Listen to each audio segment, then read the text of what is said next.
This is a tough topic to discuss and handle as a parent. Bullying.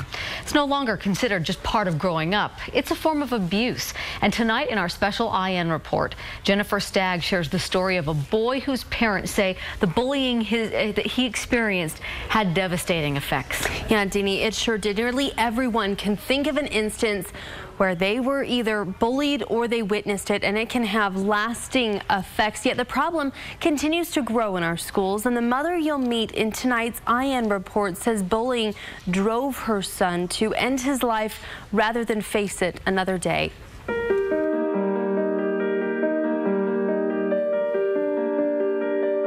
He was in 7th grade, an athlete, loved everybody.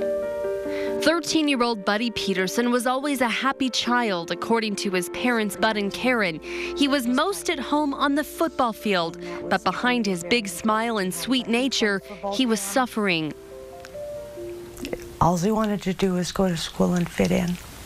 Fitting in proved to be a struggle for Buddy, a big kid who loved to learn. His parents wanted to challenge him academically, so they moved him out of his public school and into Alianza Academy, a charter school in Magna, when he started 6th grade. But soon, the normally anxious learner didn't want to go to school. It was a fight to get him out of bed in the morning. Buddy finally told his parents he was being bullied at school. Karen and Bud say they immediately called the school administration looking for a solution. They say they were in constant contact with the school and say they were told the kids responsible wouldn't be attending the next year. But they say several of those students were readmitted. And when Buddy entered 7th grade, it started right back up. And so they would badger him and bully him and hit him, both mentally and physically, until they saw an adult coming. Halfway through the year, they tried to transfer Buddy back to his old school, but Jordan School District told them it was at capacity, and citing Utah law, they would not readmit him until the start of the new year. They offered to transfer him to a different school outside of his area, but worrying about uprooting Buddy, the Petersons chose to instead homeschool him. They had Buddy in counseling, and things seemed to be improving. But on January 13th, they learned just how much the bullying had affected their only son. It was Sunday night. Buddy had just gone to bed. I can tell you it was 9:27 p.m. when we heard the shot. My world had just crashed. That my world had just ended. Buddy left a note which referred to the bullying. We contacted Alianza Academy asking them about their procedures to address the bullying involving Buddy Peterson, but they declined our request for an interview, citing the Family Educational Rights and Privileges Act. They said in response to Buddy's death, they will increase their anti-bullying prevention policies, but would not give us any specifics about their current policy or plans to upgrade it.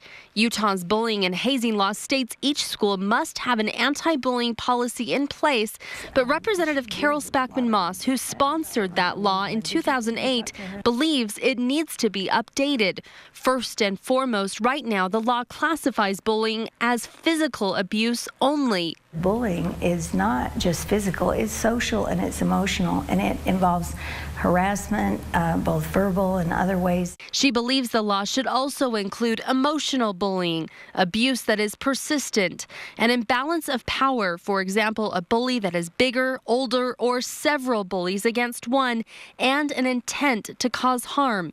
And she believes the law Jordan School District cited to prohibit Buddy from transferring back to his original school mid-year should be altered to include an exception for children who are bullied. It's a cultural thing that I think is going to take everyone's cooperation to fix. Few people understand the need for a culture change more than State Deputy Superintendent Brenda Hales. There's a need for every school and every district to take a really hard look at what they're doing in terms of preventing bullying.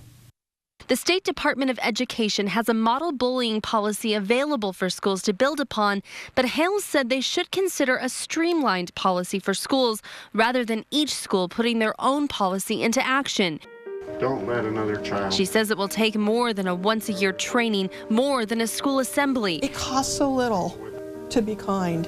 Households, schools, and communities need to unite in a spirit of acceptance and kindness. Be nice to each other.